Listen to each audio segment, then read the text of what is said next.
chosen one. Yes, you. The one who felt the air change a moment ago before you knew why. Before we begin, do something for me. Sit down. If there's a door near you, close it.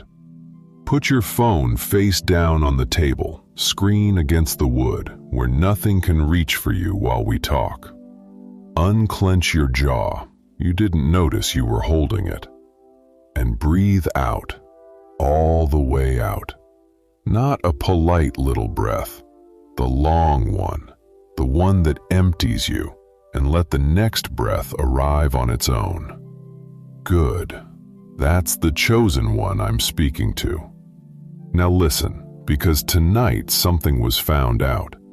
Somewhere, someone reached for a thing they were sure belonged to them, and their fingers closed on nothing, and a room went cold. They reached for a blessing, and the blessing had another name written on it. Your name. It was already there in ink before they ever thought to block it. And the moment they understood that, the moment they saw whose name was on the thing they had been guarding as their own, the temperature in that room dropped, and they went very still, and nobody at that table could say out loud what they had just realized. I am not going to tell you yet what the blessing is, or who they are. We will get there, chosen one. Hold the question. For now, all you need to know is this. Something with your name on it was blocked, held up, kept from arriving, and they believed the blocking was the same as the canceling.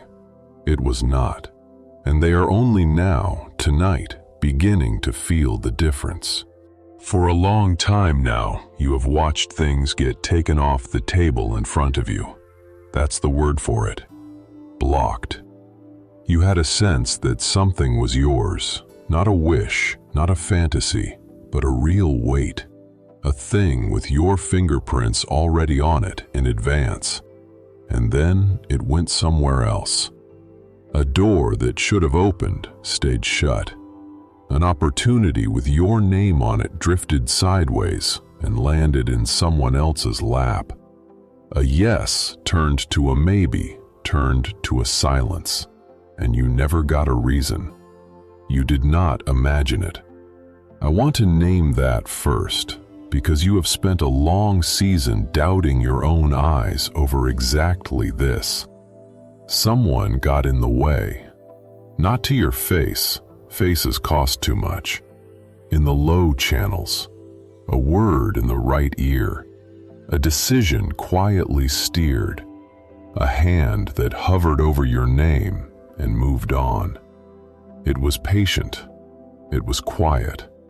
It was built to look like nothing, like ordinary bad luck, like the ordinary way the world declines to hand you what you hoped for.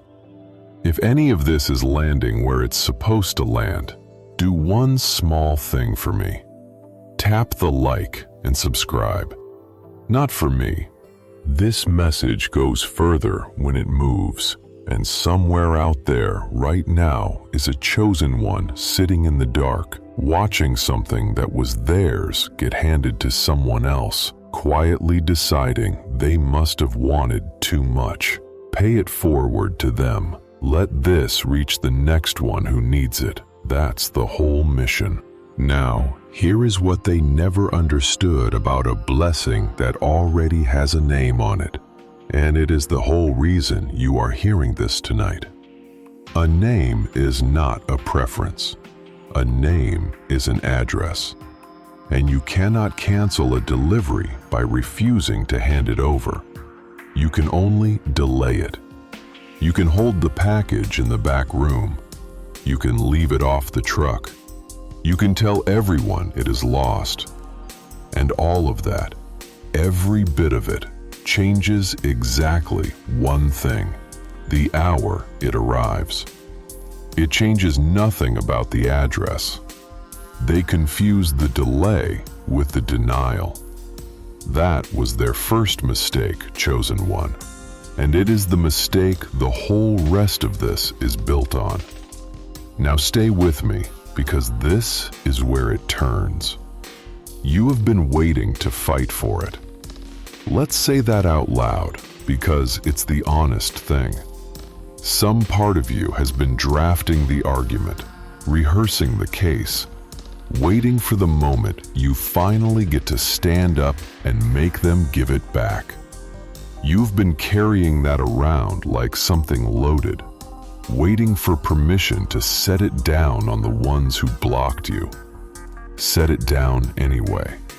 Not because you are weak, because you were never the one who had to win it back. A blessing with your name on it does not need you to argue for it. It needs you to be reachable when it finally comes through the door. Your job was never to fight the delay. Your job was to survive it without losing the address. So no, you did not fail to fight hard enough. No, you did not let them take what was yours. You simply declined to chase a thing that was already on its way back to you. Now here's something you already half know, even if you have never put it into words. This does not only happen to you. It happens everywhere someone decides to block quietly instead of compete honestly. The shape is always the same. Only the costumes change.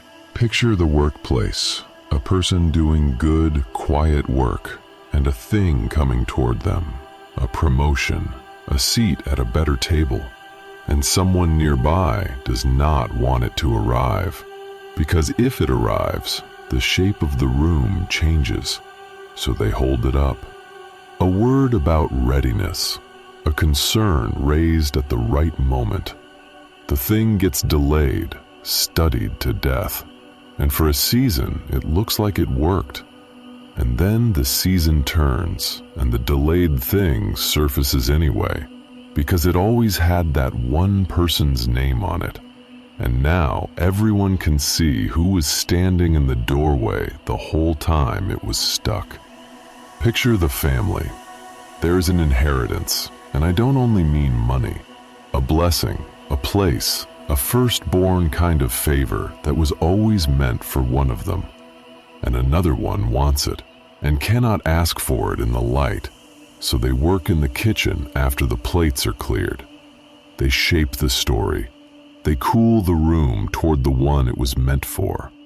And for a while, the blessing seems to drift away from its true address. And then, years on, it comes home anyway, and the family looks back and understands exactly whose hands were on it the whole time it was missing. Picture the friend circle, where a good word is the only real currency. Someone is rising and a blessing is moving toward them. An introduction, an open door, a chance. And someone nearby cannot stand for it to arrive, so they whisper it off course. And it works, for a while. And then the whisper outlives its use, and the door opens anyway, later. And the whole circle can suddenly see the one who tried to hold it shut. Picture the wider field, the one you can't see across. A blessing released toward one person, and a dozen quiet hands trying to catch it first, redirect it, claim it. And every one of those hands comes up empty, because a thing with a name on it does not answer to the grip that tries to hold it. It answers to the address. 4 rooms, 1 law. Every single time a blessing with a name and someone who was not the name trying to stand in front of the delivery. And every single time the delivery only delayed, never canceled, arriving at the one door it was always going to. Imagine this. A package sent across the country to a specific house, a specific name on the label. And somewhere along the way, in a sorting room in the middle of the night, someone sees it and wants it, and pulls it off the belt and hides it in the back where they think it will be forgotten. And for weeks, nothing. The house that was waiting for it assumes it is lost. The one who hid it assumes they have won. But a system that sorts by address does not care who is holding the package. It only knows one thing about that box: where it is supposed to go. And eventually a hand reaches into the back, finds it, reads the label, and sets it right back on the belt. And it goes exactly where the label always said. The delay changed nothing except the day. The address was never up for a vote. That is the whole thing, Chosen One. That is what has been happening to you. Now, here is the part that changes everything. People who can win a blessing honestly do not need to block anyone. They take what they can take in the open, fairly, because they can afford to be seen doing it. Blocking is the move of someone who knows that if it came down to the address, to whose name is actually on it, the thing would not come to them. You do not intercept a package that was addressed to you. You only intercept the ones that weren't. Every act of blocking is a quiet confession that the blessing was never theirs, and they knew it, and they moved anyway. Here's the line they can't say out loud. Nobody blocks a delivery with their own name on it. Read that again slowly, Chosen One. The blocking is the proof. It is an admission, and the only language they were willing to speak, that the thing was addressed to you and not to them. If it had been theirs, they would simply have waited for it to arrive. You do not fight to keep what is already coming to your own door. They fought because they knew whose door it was actually coming to. So no, you did not misread the season. No, you did not make something out of nothing. You watched a blessing with your name on it get held up in the back room by people who were never on the label. And instead of clawing at the delay, you kept the address. And the address is the only thing that decides where a delivery goes. Which brings us to the part you actually came for, not the reassurance, the breakdown. 12 pieces of what happens to a blessing that gets blocked, in the exact order it unfolds, so you can stand inside each stage and recognize it, and stop mistaking a delay for a door that closed forever. Now, before we go any further, this is the part where the room thins out. Some of you came here out of curiosity. You saw the title, you felt a small pull, you clicked. There's no judgment in that, but right around now, the merely curious start to drift. This stops being entertaining and starts being specific. And specific is uncomfortable when it isn't about you. So they'll go, looking for the next voice, the next promise. Let them go. This was never built to hold everyone. The ones this was made for are doing the opposite. You are leaning in. You got quieter. Something in your chest went still, the way it does when a stranger says your own private thought out loud. If that is you, Chosen One, do this one thing. Go down to the comments and drop the number 999. Just that. Not for luck, not because it's trending. 999 is the number of a thing completing, the last turn before the new begins, the end of the waiting written as a number you can hold. Drop it as a quiet hand raised in a dark room, a signal that you are locked in and you intend to hear this all the way through. I will see it, others will see it, and they will know they are not the only ones sitting with this tonight, watching for a delivery that has been late too long. And while you are there, the like and the subscribe keep this reaching the ones who need it. Here is what comes next. Not more feeling. 12 pieces laid out in order, showing you exactly how a blocked blessing behaves, why the block never held, and why the room went cold the moment they understood. Number 1. The name was written first. Before they knew there was anything to block, your name was already on it. You have spent time trying to work out when it went wrong. Which meeting, which decision, the exact moment the thing that felt like yours started sliding somewhere else. You have played detective on your own hope, trying to find the point where you lost it. Set that down, chosen one. You are looking for the moment you lost a thing you never actually lost. Here is the real order of events, and the order matters more than anything. The name went on first, before the interference, before the objection, before anyone in any room decided they wanted it for themselves. The label was printed, the address was set, and only then, after, did someone see it moving toward you and decide to get in the way. That means every act of blocking came second. It was a reaction to a decision that had already been made. They were not competing for an open prize.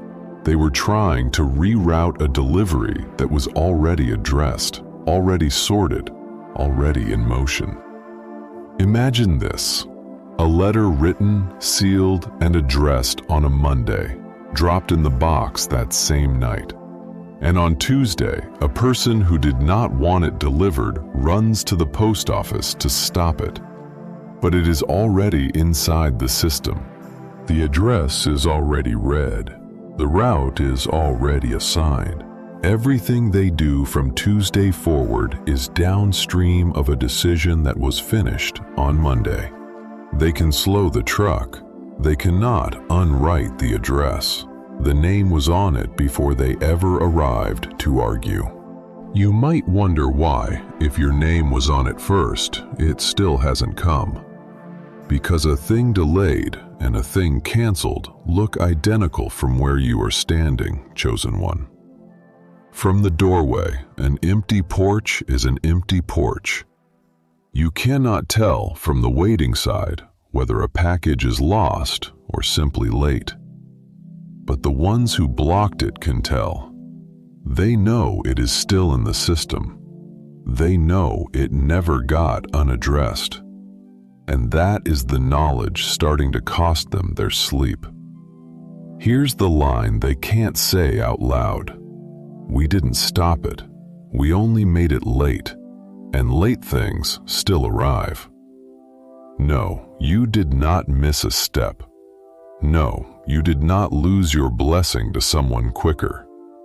You held the one thing that could not be taken, the name on the label, and everything else was only ever weather. It still has your name on it. Number 2, blocked is not canceled. They confused holding a thing up with making it go away. Those are not the same act. I want to slow all the way down here, because this single distinction can end a whole kind of grief in you. You have been treating the block as final, as a verdict, as the world telling you, clearly and permanently, that the thing was not for you. And that reading has quietly crushed you, because a verdict is over, and there's nothing to do with an over thing but mourn it. But it was never a verdict. It was a delay wearing the costume of a verdict, and the two are only telling apart by time. Think about what blocking actually is. To block something is to stand in front of it. And standing in front of a thing does not change where it is trying to go. It only changes how long the going takes. A dam does not cancel a river. It delays the water and pressures it, and the water rises behind the wall the entire time. A delay is a stop with a clock running underneath it. Everyone who blocks a blessing believes they have ended it because from the front, a blocked thing looks stopped. But blocked and stopped are different words for a reason. Blocked things are still trying. Stopped things have given up. A blessing with a name on it has never once, in the history of the world, given up on its address. Imagine this: a stream running down a hillside toward a low field it has always fed, and someone builds a small wall across it, quickly in the dark, and steps back proud, because the field goes dry and it looks like they have won. But water does not accept a wall as an answer. It pools, it rises, and one ordinary morning it simply goes over the top, or around the end, or under the foundation, and it reaches the field it was always going to reach, and it arrives with more force than it ever would have had if no one had dammed it at all. The wall did not stop the water, it stored it. You might wonder why the delay had to be so long, why a thing that was always coming had to take so many empty seasons to arrive. Because a blessing arriving early into a life that is not ready for it is not a blessing, chosen one. It is a weight that breaks the shelf it lands on. The delay was not the block winning. The delay was the shelf being built strong enough to hold what is coming. You mistook the construction for a rejection. Here's the line they can't say out loud. We thought a wall would end it. All we did was raise the water. No, you did not lose it. No, the closed door was not the last word. A blocked blessing is not a canceled one. It is a stored one, gathering the pressure it will arrive with. It still has your name on it. Number 3, it was never addressed to them. They spent everything trying to receive a package that would never open in their hands. Here is something you never got to see from your side of it. The ones who blocked your blessing did not only want to keep it from you, most of them wanted it for themselves. That is the quiet engine under most interference. They looked at the thing coming towards you, and they did not think, not for them. They thought, for me instead. And so they didn't just delay it. They tried to catch it, to claim it, to stand where you were supposed to stand and receive what was labeled with your name. And it did not work. And it was never going to. And this is the mechanism they could not see. A blessing with a name on it does not open for the wrong hands. It can be held by them, delayed by them, carried around for a while, but it does not release what it holds to anyone but the address. They can grip the box. They cannot make it theirs. Whatever was inside, the door, the favor, the turning of their fortune, stays sealed to them no matter how tightly they hold on, because the seal answers only to the name. Imagine this: a key cut for one specific lock, and someone who is not the owner gets hold of it and thinks they have gotten hold of the house. They carry it everywhere. They stand at every door in the neighborhood, trying it, certain it must open something for them. And it turns nothing. Because a key does not open doors in general, it opens one door, the one it was cut for. And in the wrong hands, it is just a shaped piece of metal that mocks whoever is carrying it. They stole the key and inherited nothing but the weight of it. And before we go any deeper, chosen one, do one small thing. If this is landing where it was meant to land, drop 999 in the comments. not for me, but as a quiet hand raised in a crowded room. A way of saying, I am here. I am one of the ones this was written for. 999, the number of a cycle finishing, a season closing on time, a thing completed. Leave it below and let the next chosen one see they are not the only one who stayed. You might wonder why, if it could never work for them, they wanted it so badly. Because they did not understand that it was addressed, chosen one. They thought a blessing was a thing you could simply take, like money off a table, and that whoever grabbed it fastest got to keep it. They did not know it had a name written inside it. They found that out later, tonight, in some rooms, when they finally looked at the label on the thing they had been holding all along, and read a name that was not theirs. Here's the line they can't say out loud. We got our hands on it, and it still would not open for us.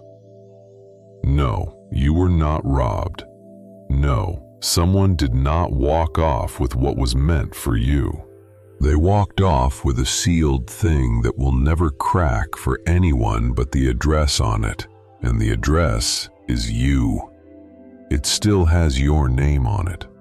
Number 4, the interference only bought delay. Everything they spent to move the hour, not the outcome, the hour. Here is where most people torture themselves, so listen closely. You have added up all the ways they got in your way, and the size of the interference has convinced you that the loss must be equally large. So much effort, so many hands, so many closed doors. Surely a thing blocked that thoroughly is gone that thoroughly. And that math feels right, and it is completely wrong. Because effort spent against a blessing does not subtract from the blessing. It cannot reach the blessing at all. It can only reach the schedule. Understand exactly what interference is capable of and what it is not. It is capable of delay. That is the entire menu. It can make a thing late. It can make a thing hard. It can make a thing arrive after so many empty seasons that you have stopped believing it will come. What it cannot do, what no amount of it has ever done, is change the destination. They poured their whole strength into the one variable they were allowed to touch, the timing, and told themselves they were touching the outcome. They were not. The outcome was decided upstream on the label, and the label was out of their reach the whole time. Imagine this: a train held at a station by people who do not want it to reach the last stop. They can pull a brake, they can argue with the conductor, they can keep it standing on the platform half the night. And all of it changes exactly one thing when the train pulls in. It changes nothing about the destination printed on the front of it. The line only runs one way, to one end, and every minute they steal on the platform is a minute of delay, never a change of route. You might wonder whether a delay long enough starts to count as a denial, whether late enough is the same as never. It is not, chosen one, and the difference is the whole thing. Never is a door with nothing behind it. Late is a door with something behind it that is still on its way. You have been treating your late like a never and grieving accordingly. Stop grieving a thing that is merely running behind the clock they tried to set for it. Here's the line they can't say out loud. All that work, and the only thing we managed to change was when. No, they did not take your future. No, they did not cancel what was coming. They rented themselves a delay at enormous cost, and the delay is already expiring. It still has your name on it. Number 5. Why it went to you and not to them. The decision about the address was made in a room they were never allowed to enter. There is a question that has been sitting under everything, and it is time to say it plainly. Why you? Why was your name on it and not theirs?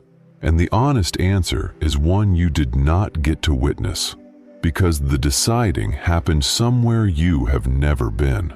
Not in the rooms where the blocking happened, above them, before them, in a place where the label gets written, and neither you nor they were in the room when the pen moved. Here is what you have to understand about that. A blessing is not assigned by whoever wants it most. If it were, the loudest, the greediest, the most grasping would collect every good thing in the world, and you have watched enough of life to know they do not. The address is not set by appetite, it is set by fit, by who a thing is actually for. Somewhere a match was made between the blessing and a name, on grounds that had nothing to do with who was willing to fight dirtiest to grab it, and the name that came up was yours. Not because you begged, you may not even have known to want it. The address was chosen for reasons that were about you, the real you, the one that gets built in the quiet seasons. Imagine this. A great house being staffed for a role only one kind of person can fill, and 100 people at the gate insisting they should have it, waving their credentials, raising their voices. And the one who is actually chosen is not at the gate at all. They are somewhere doing the quiet work that made them the right fit, unaware the decision has already been made about them, in a room upstairs, on grounds none of the shouters could even see. The choosing was never a contest of who wanted it loudest. It was a recognition of who it was for. And it was for the one who wasn't shouting. You might wonder why nobody told you the decision had already been made in your favor.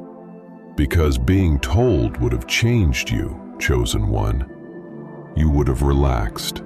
You would have stopped becoming the person the blessing was matched to. You were kept unaware on purpose, so you would keep building the exact thing that made it yours. The not knowing was not neglect. It was the condition of the fit. Here's the line they can't say out loud. It was never going to be ours, no matter how hard we pushed. It was decided about them before we started. No, you did not get lucky. No, you did not slip through while no one was looking. A decision was made about you, in your favor, in a room above the noise, and all the noise below it never had a vote. It still has your name on it. Number 6. The moment the room went cold. They did not go cold because they lost. They went cold because they finally read the label. Now we arrive at the room from the very start of this, the cold one, and I can tell you what actually happened in it, because it has almost nothing to do with a defeat and everything to do with a discovery. Picture them at the table, confident, certain the thing they had blocked was safely theirs to keep or hand out as they pleased. And then someone turns the package over, and there, where it had always been, is a name. And the name is not any of theirs. It is yours. And in that instant, something clicks that cannot unclick. Every strange delay they engineered, every door they held shut, every clever redirection, all of it reorganizes in a single breath into one unbearable shape. They were not keeping a blessing from you. They were guarding a package addressed to you, keeping it safe and undamaged in the back room, so that when it finally goes out, it goes out in perfect condition to the very person they were trying to rob. Every act of interference turns in 1 second into an act of unpaid service. That is what emptied the color out of the room. Not the loss, the realization of what they had actually been doing all along. Imagine this, a group of people who have spent months hiding a chest, moving it from room to room, guarding it against the one they were sure would come to claim it. Warm work, satisfying work. And then, one evening, someone pries the lid open just enough to read the deed folded on top, and the deed has a single name on it, and it is not anyone in that room. In one heartbeat, the whole story inverts. They were not thieves sitting on stolen treasure. They were caretakers, unpaid, unthanked, and about to hand the whole thing, spotless, to its owner. The warmth goes out of the room all at once, because you cannot feel like a victor while you are polishing another person's inheritance. You might wonder why the reaction was cold rather than loud, because there is nothing to be angry at, chosen one. Anger needs a target, a thief, a rival, a face to blame. But there is no thief here. The name was always on it. They cannot even accuse you of taking it because you did nothing. You waited. The cold is not the temperature of rage. It is the temperature of a person realizing they spent their strength guarding a door for someone else and were never once on the label. Here's the line they can't say out loud. We weren't keeping it from them. We were keeping it for them. No, you did not have to storm that room. No, you did not have to win the argument. The label did all the talking the moment somebody finally read it, and the reading was not yours to control. The cold was not a defeat you handed them. It was a confession they read to themselves. Number 7. Every block left their signature. They could not interfere without signing, and the signatures point one way. Here is the part they never accounted for, and it is entirely self-inflicted. To block a delivery, you have to touch it. You have to be on record somewhere as the one who held it up. Interference is not free, and it is not invisible. Every time they redirected the thing, they had to tell someone, ask someone, instruct someone, get someone to look the other way. And each of those someones walked off carrying a small piece of what happened, not filed as evidence. Filed as an odd afternoon, a strange request, a decision that didn't sit right, but carried and kept the way uncomfortable things are always kept. So the record of the blocking was never built by you. You were busy waiting on an empty porch. They were the ones producing the paper trail, one interference at a time, handing out a copy to every person they had to involve. And a blessing that gets blocked leaves two things behind when it arrives: the delivery itself on your doorstep and a whole scattered archive of everyone who touched it on the way, every set of prints belonging to someone who was not the name. Imagine this: a sealed letter passed through many hands to keep it from reaching the one it was addressed to, and each hand, in stopping it, leaves a mark on the envelope.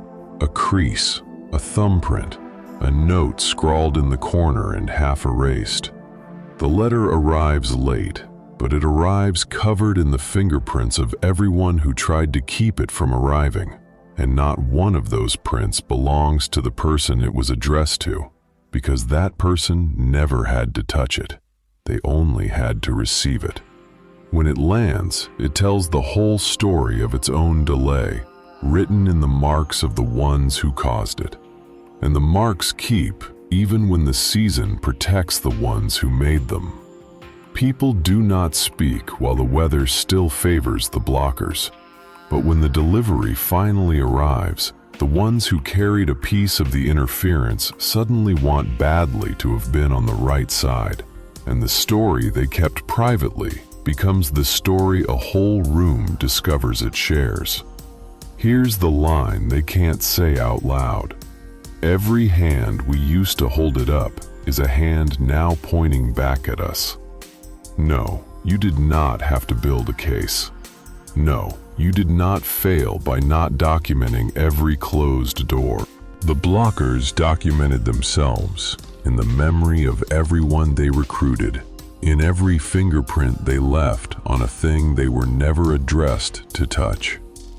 It still has your name on it, under all their prints, and only their prints. Number 8. The delay became interest. They think they cost you time. Time is exactly what made it larger. Now I have to tell you the part the blockers understand least, because their whole plan assumed a small ledger.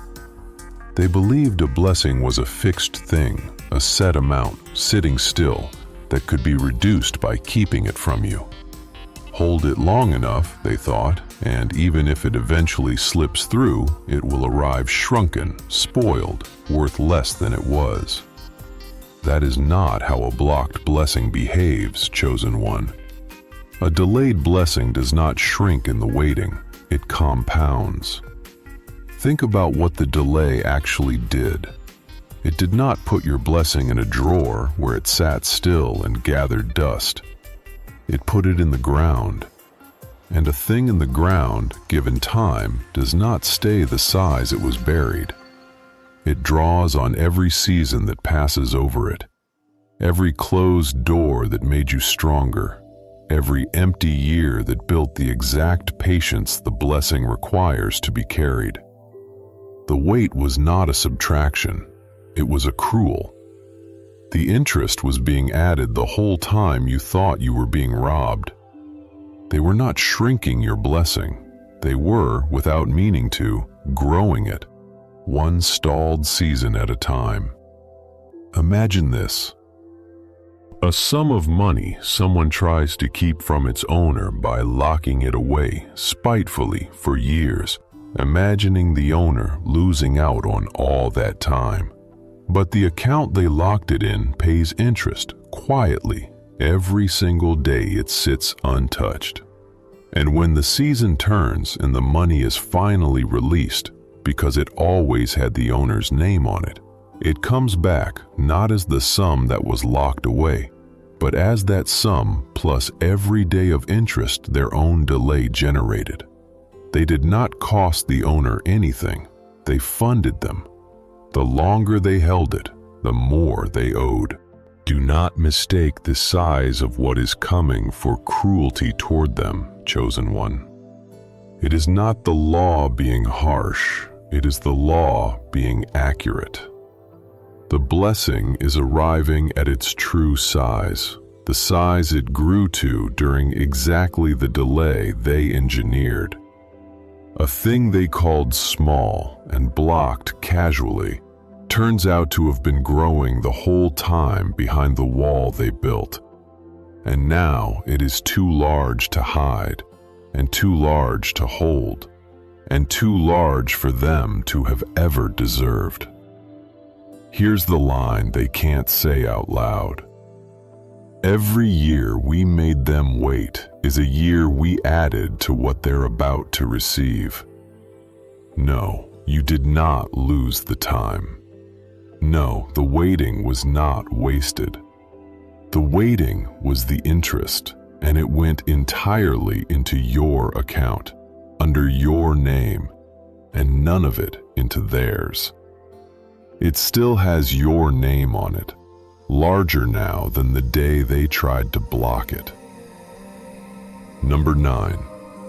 They cannot feel it turn away because it was never facing them. The cold they feel is the blessing turning toward you, and they are only feeling the draft. There is a sensation the blockers are living inside right now, and I want to name it exactly, because you may be able to feel it from where you are, the way you can feel a change in the weather through a wall. They are feeling something turn, a shift, a cooling, a sense that the thing they were so sure of is moving, orienting, swinging toward a destination that is not them. And they are experiencing it as a loss, as a blessing turning away from them. But a thing can only turn away from you if it was once facing you, and it never was. It never once faced them. What they are feeling is not their blessing leaving. It is your blessing arriving, felt from the wrong side of the door. Understand the mechanism, because it is precise. When a delivery finally reorients toward its true address after a long delay, everyone standing in the wrong place feels the movement. The ones who were blocking it feel the weight shift out of their hands. They interpret it as their own downfall, because they are the center of their own story. But from the address, from your porch, the very same movement is not a downfall at all. It is a homecoming.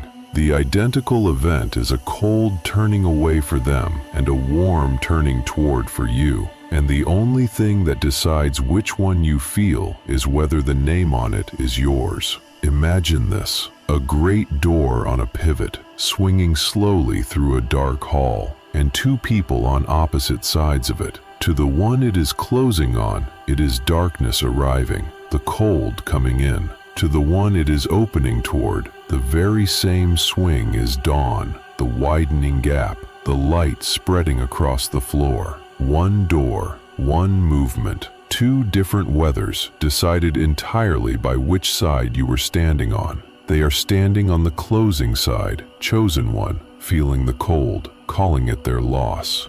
You are standing on the opening side, and the same motion that chills them is about to light your whole floor. You are not causing their cold. You are simply, finally, on the receiving side of a door they were always going to have to let swing. Here's the line they can't say out loud. It isn't leaving us, it's arriving somewhere, and the somewhere was never here. No, you are not imagining the turn. No, you are not being cruel by receiving. The blessing is orienting toward its address, and the draft they feel is only the shape of your homecoming, felt from outside the house. It still has your name on it, and it is turning toward the name. Number 10. They cannot outstrive a decision. They are working harder than ever now, and every hour of it lands on nothing. Watch what the blockers do once they feel it turning, because this is the part that finishes them. They do not stop. They double. They throw more at it, more blocking, more redirecting, more frantic effort to hold the thing in place or drag it back toward themselves. Where before they were patient and quiet, now they are loud and everywhere, because panic has replaced strategy. And every ounce of that new effort lands on exactly nothing, because you cannot outwork an address. The name was written. Strain does not rewrite it. Sweat does not rewrite it. 100 more hours of interference only signs their name to 100 more pieces of a record they are already drowning in. Understand why the striving is useless, precisely useless. Effort works against things that are still being decided. If the outcome were open, more effort could tilt it. But the outcome is not open. It was closed on the label, upstream, before they arrived. Pouring effort onto a closed decision is like rowing harder against a shore that is already reached. The motion is real, the exhaustion is real, and the boat does not move, because it is already docked. And the harder they row, the more certain they become that something is wrong, and the more they refuse to consider the one explanation that would let them stop, that it was never theirs, and no amount of rowing was ever going to make it so. Imagine this: a person trying to argue a sunrise into rising in the west. They can shout at the horizon all morning, work themselves to exhaustion insisting it is unfair, that they were promised the West, that the East has no right to it, and the sun comes up in the East, on time, indifferent, exactly where it was always going to. Their effort was never in conversation with the outcome. The outcome does not take input. It only keeps its appointment. You might wonder whether all that new effort could still buy them one more season, perhaps a little, chosen one. But you already know what delay does now. It does not cancel, it compounds. So let them strive. Every hour they spend blocking now is another hour of interest, another fingerprint on the record, another entry on the wrong side of the ledger. Their effort is not a threat to you anymore. It is a gift to your account, given by people who cannot stop giving. Here's the line they can't say out loud. We are working harder than we ever have, and it is changing nothing but us. No. Their sudden effort does not mean the door is closing. No, you do not have to match it. A decision does not answer to strain, and the strain they are spending now is landing on nothing but themselves. It still has your name on it, and no amount of their sweat can write over the name. Number 11. You were never applying. You have been standing at a gate as an applicant, and you were the addressee the whole time. There is a posture you have been carrying through all of this, and it is time to set it down. The posture of the applicant, the one who stands at the edge of the room hoping to be selected. You have been treating the blessing as something you were still auditioning for, as though if you had been a little more deserving, a little quicker to fight, they would not have been able to block it. You have been reading the delay as a verdict still pending on your worthiness. But the verdict was not pending. It was already delivered, in your favor, filed under your name before the applying ever started. Think about what the difference means, because it changes how you stand. An applicant is hoping. An addressee is waiting. An applicant can be rejected. The whole point of applying is that the